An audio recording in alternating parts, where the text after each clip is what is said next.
Hello friends, I am Abhishek Vidyarthi. I am a management consultant and a motivational speaker. I am expertise to turn loss into profit. Any business which is running loss, I can turn into profit. आज मैं इस video के माध्यम से पाकिस्तान के दिवालियापन के होने के कारण और पाकिस्तान का क्या भविष्य है इसके बारे में चर्चा करूंगा। दोस्तों, आज पाकिस्तान की स्थिति बहुत बुरी हो चुकी है। पाकिस्तान दिवालिया होने के कगार में पहुंच चुका है।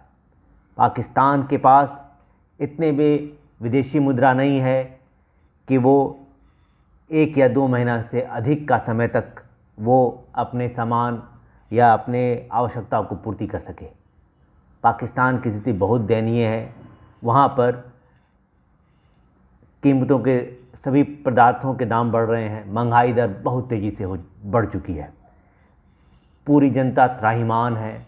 पूरी जनता कठिनाइयों में ग्रस्त है। उसके पाकिस्तान का मुद्रा का वैल्यू का मूल्य नियमित रूप तेज़ी से गिर रहा है। तो स्थिति बहुत भयावह है पाकिस्तान के लिए। अब प्रश्न ये उठता है कि पाकिस्तान की ऐसी हालत हुई कैसे और पाकिस्तान का भविष्य क्या है। पाकिस्तान का निर्माण 1947 में हुआ था। जिन्ना ने धर्म के आधार पर एक अलग स्टेट मांगा, डायरेक्ट एक्शन किया, बहुत परेशानी उत्पन्न किया। तो लास्ट में अंत में उसने एक मुसलमानों के लिए देश लेने के लिए कामयाब हो गया।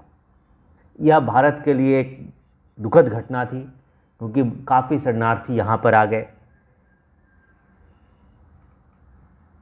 और देखा जाए तो जो मुसलमान भारत में थे वो भारत में ही रह गए और वहाँ से जो हिंदू है वो अधिक मात्रा में भारत में आ गए। अब स्थिति ये है कि पाकिस्तान की हालत अगर जो अभी स्थिति है उसका बुनियाद 1947 में ही पड़ चुका था। भारत के पास सारी व्यवस्था थी, वो अपना संचालन कर रहे थे। पाकिस्तान का नया निर्माण हुआ, उसमें उसके पास कोई इंफ्रास्ट्रक्चर नहीं था, आधारभूत संरचना नहीं थी। वहाँ पर शुरुआत में ही उसने भारत के खिलाफ युद्ध की घोषणा कर दी। यहीं से एक कारण बनता है, यहीं से एक शुरुआत है पाकिस्तान के पतन की। उसने भारत पर हमला कर दिया, सेना का इम्पोर्टेंस बढ़ गया। इसी कहीं पर कोई आधारभूत संरचना नहीं थी संगठन चलाने की। अब सेना हावी हो गया। स्थितियाँ वहाँ पर जो भी प्राइम मिनिस्टर बने बहुत कम समय के लिए रहे। सेना खुद को मजबूत बनाते चली गई। यहीं से शुरुआत हुआ अंत का। सेना में वहाँ की सेना इतना पावरफुल बन गई कि वो अपने लिए अधिक से अधिक वेतन भी लेती थी, संसाधन का उपभोग करती थी। तो वहाँ पर सबसे शक्तिशाली सेना हो गई। जब सेना शक्तिशाली हो जाएगी तो विकास अवरुद्ध हो जाएगा। यहीं पर पाकिस्तान में हुआ। वहाँ पर कश्मीर के नाम पर सेना अपने आप को शक्तिशाली बनाए रखी। वहाँ पर कोई भी नेता अगर किसी की सरकार आई और वो भारत से दोस्ती करना चाहता था और कुछ ऐसे तत्व उत्पन्न किया या ऐसे परिस्थितियाँ उत्पन्न करना चाहा जिससे कि भारत और पाकिस्तान के बीच में दोस्ती हो जाए, तो पाकिस्तान की सेना को लगता था कि इससे उसका इम्पोर्टेंस कम हो जाएगा।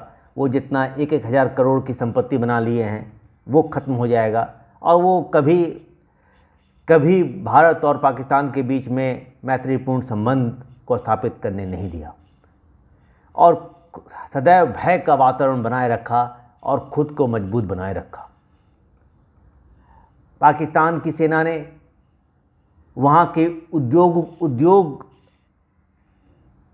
पर भी पूरा प्रभाव स्थापित कर लिया। वहाँ पर किसी को टेंडर देना, किसी का उद्योग स्थापित करना, उसमें पाकिस्तान की सेना कमीशन खाती थी। तो इससे ये हुआ कि उद्योग पनप नहीं सका। जहाँ की सेना कमीशन खोर हो जाएगी, उस देश का उद्योग कैसे विकसित होगा, कैसे बढ़ेगा। तो अर्थव्यवस्था उसने पाकिस्तान की सेना ने चौपट कर दिया। फिर उसके बाद वहाँ अगर यहाँ पर आप देखें, अगर आप पाकिस्तान में देखें तो वहाँ पर माइनॉरिटी दिन पर दिन कम होती जा रही है। ऐसा क्यों हो रहा है? ये पाकिस्तानियों की सोच है कि पाकिस्तान के सारे माइनॉरिटी को ख़त्म कर दें। वहाँ पर ये पाकिस्तान के मुसलमानों की सोच है कि हर जगह मुस्लिम मुस्लिम मुस्लिम रहे, लेकिन इसका दुष्परिणाम होता है। पाकिस्तान के कोई भी उद्योग, कहीं कोई भी विदेशी व्यापार, कोई भी विदेशी उद्योग तभी वहाँ पर स्थापित होता है जब वो देखता है कि वहाँ का वातावरण कैसा है, जहाँ की जनता खुद अपने एक अल्पसंख्यक समुदाय को ख़त्म करने में लगी है, वो कैसे किसी और उद्योग को पनपने देगी या अच्छा मैत्रीपूर्ण संबंध स्थापित करेगी। तो एक विदेशी उद्योगों के लिए भय की स्थिति थी। और अगर भारत का अगर देखा जाए तो भारत का पूरे विश्व में भारत का प्रभाव है। एक हिंदुत्व है, भारत के पास एक हिंदुत्व है जिसमें शुरू से ही एक कंसेप्ट दिया गया, वसुदैव कुटुंबकम, यानी कि पूरी दुनिया एक घर है। सभी संप्रदाय, का सम्मान है, सभी धर्म का सम्मान है। तो इसलिए पूरी दुनिया में भारतीय स्वीकार्य है। पूरी दुनिया में भारतीयों की योग्यता को लोग स्वीकार करते हैं, उसे अपने साथ जोड़ते हैं, उसके साथ व्यापार करते हैं, उसको जॉब देते हैं। तो इस तरह भारत का विस्तार होता गया और बहुत बड़ी संख्या में और बहुत बड़ा विदेशी मुद्रा भारत को इस तरह से अपने सर्विस प्रोवाइड करके प्राप्त होता है।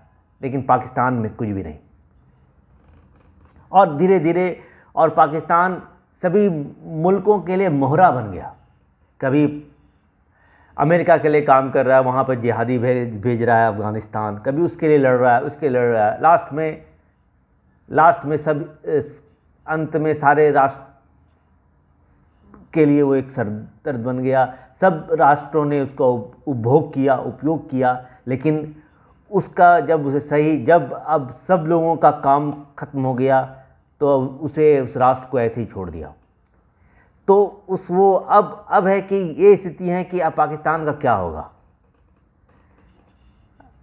अगर कोई राष्ट्र कर्ज के बलबूते पर अधिक दिन तक टिक नहीं सकता है, कोई अगर व्यक्ति भी है वो कर्ज लेके कार्य करेगा, कितना उपभोग कर लेगा वो 2 महीना, 3 महीना, 6 महीना, जब तक उसके पास अपना कार्य नहीं है वो व्यक्ति कैसे सर्वाइव करेगा। वैसे राष्ट्र के लिए भी है, जब उस देश का जब तक माल नहीं बिकेगा, धन नहीं आएगा, तो कैसे वो सर्वाइव करेगा। उद्योग व्यवस्था चौपट है, कोई संरचना नहीं है, तो कैसे वहाँ पर वो जब रोजगार ही नहीं दे सकेगा तो सर्वाइव कैसे करेगा। अभी तो केवल एक जीने के लिए उसे वो सब में कुछ समय के लिए अगर धन भी दे दिया तो कब तक सर्वाइव करेगा। फिर उसके बाद एक और भी घातक स्थिति, यही स्थितियाँ अगर लंबी होती गई तो फिर उसके बाद जो स्टेट वहाँ पर है उसके खिलाफ उसमें भी एक असंतोष उत्पन्न होगा। जो राज्य वहाँ पर है असंतोष उत्पन्न होगा, विद्रोह उत्पन्न होगा। सिंध में एक विद्रोह होगा, बलूचिस्तान में एक विद्रोह होगा।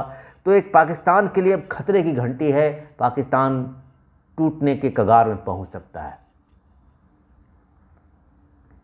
ये स्थिति है। तो इसके लिए अगर आप किसी को दोषी माना जाए तो पाकिस्तान की सेना है। वहाँ की सेनाओं का अगर संपत्ति देखा जाए तो करोड़ों में है। कहाँ से वो लाए? वो जनता के संसाधनों को लूटती है पाकिस्तान की सेना। वहाँ पर किसी राजनीतिक समुदाय को पनपने नहीं देती है। अगर पाकिस्तान में कभी अगर ऐसी स्थितियाँ हैं, अगर पाकिस्तान में कोई मुल्क हमला भी कर देता है तो पाकिस्तान की सेना को ना जनता से सहयोग मिलेगा, ना राजनीतिक पार्टियों से सहयोग मिलेगा, क्योंकि वो पाकिस्तान की जो सेना है वो एक अवसर की तरह देखती है कि कब राजनीतिक पार्टी कमज़ोर हो जाए और वो अपनी सत्ता कायम कर ले। तो एक द्वंद्व है, जनता के संसाधन लूटती है। तो ऐसे राज्य की सेना तो अंदर से खोखली हो चुकी है, तो कुछ भी नहीं है, व्यर्थ है वो। तो वो कुछ कार्य नहीं कर सकेगी। अगर संकट आया राष्ट्र पर तो वो सेना कुछ भी नहीं कर सकेगी। वो राष्ट्र के लिए एक बोझ बन जाएगी। यही पाकिस्तान की स्थिति है, बहुत ही भयानक है, भयावह है। अब वो कंगाली की ओर है और कंगाली की ओर बढ़ रहा है। उसे अगर रुकना है तो उसे एक बहुत व्यापक बनाना पड़ेगा, लेकिन पाकिस्तान के पास कोई संसाधन नहीं है, कोई विकल्प नहीं जिसके माध्यम से उसका व्यापार उन्नत हो और पाकिस्तान मुख्य धारा में या अपना व्यापार स्थापित करके एक अपना जीवन एक राष्ट्र के रूप में एक आर्थिक रूप से शक्तिशाली हो। तो मैं ये वीडियो यहीं पर समाप्त करता हूँ। फिर दूसरे वीडियो के साथ मैं आप सबके पास आऊँगा। धन्यवाद।